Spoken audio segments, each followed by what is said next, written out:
நான் கேட்கிறேன், நீதிமன்ற தீர்ப்பை மதிக்காத உங்க மதுரை கமிஷனர், மதுரை கலெக்டர் போட்ட ஆர்டர் என் காலில் போடுற செருப்புக்கு கேவலமானது.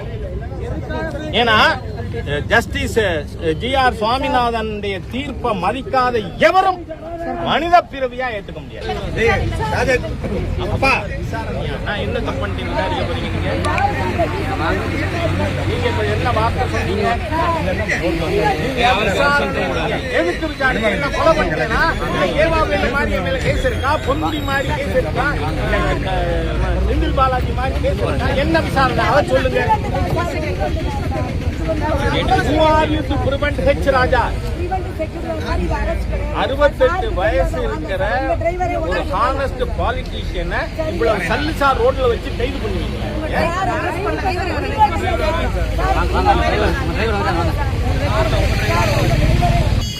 என்ன தப்பு பண்ணீங்க?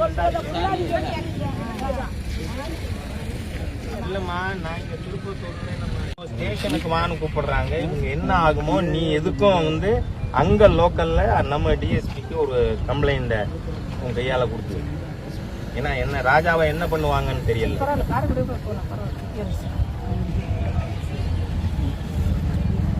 என்ன தெரியல, இங்க என்ன வழி மறிச்சு நிற்கிறாங்க போலீஸ், இன்னும் திருச்சுப்பையில பிடிக்கிறது மாதிரி. அதனால நீ எதுக்கும் நீ நான் கொஞ்ச நேரத்தில் கூப்பிடுறேன், சூர்யாட்ட சொல்லி நீ கம்ப்ளைண்ட் ஒன்று கொடுத்து வை இவங்களுக்கு எதிராக. நான் கூப்பிடுறேன், நான் சொல்றேன், சூர்யாட்ட சொல்லி விடுறேன். வீட்டில் பதார்த்தாங்க, உங்களுக்கு பயம் என்ன காரணம்?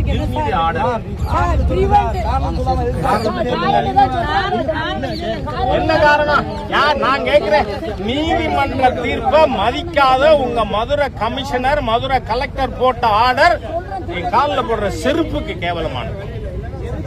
ஏன்னா ஜஸ்டிஸ் ஜி.ஆர். சுவாமிநாதன் தீர்ப்பை மதிக்காத எவரும் மனித பிறவியா ஏத்துக்க முடியாது.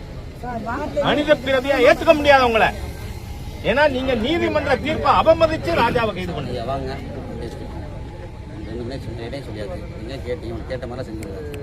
உங்க டிரைவர் பிரிவென்ட் செக்யூரிட்டி சார், எதுக்கு அரசு கிடையாது, வாங்க கொஞ்சம் கோஆபரேட் பண்ணுங்க. நான் இங்க பாருங்க, சாருக்கு சொல்லி நான் திரும்ப சார் கொஸ்டின்